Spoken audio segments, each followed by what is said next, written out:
Hi everyone, my name is Azizah Salma. Today I want to talk about something that maybe some of you also feel every day.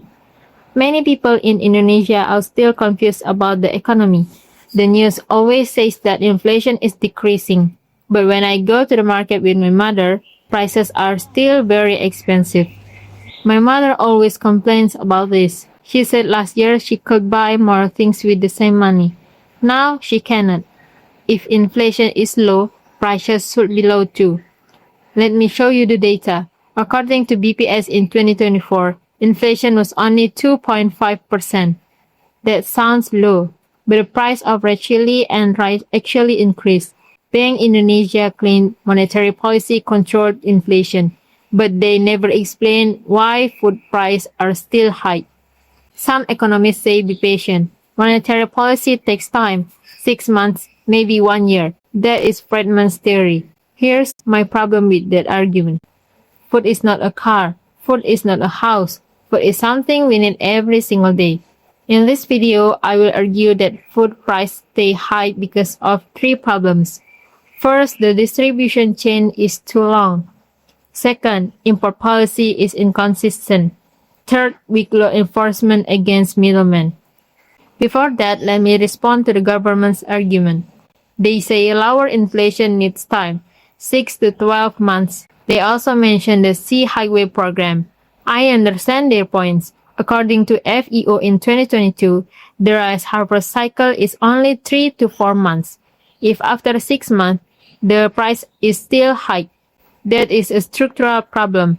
The Sea Highway program helps Papua and Eastern Indonesia, but it does not solve the last meal problem in Jakarta or Bandung. Their arguments are not strong enough. Now let me start with the first problem, distribution. Indonesia's distribution chain is very long. According to Kompas in 2023, there can be up to 8 middlemen. Let me show you the chain. The farmer sells to the middleman. The price is low. Middleman sells to factories.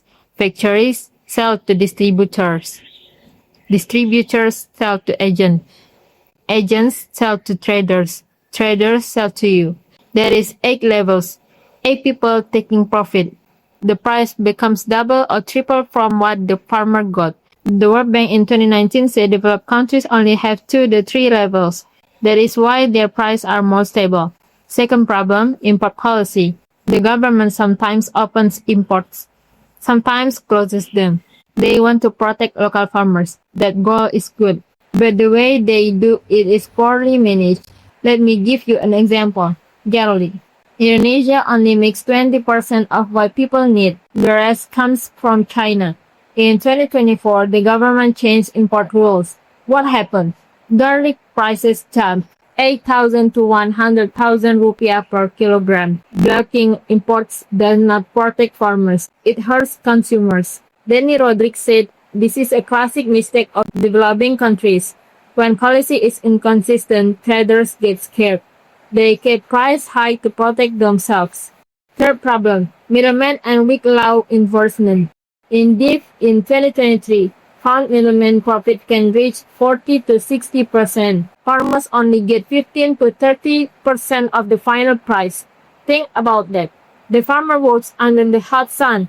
They get 30%. The middlemen sit in their warehouse. They get 60%.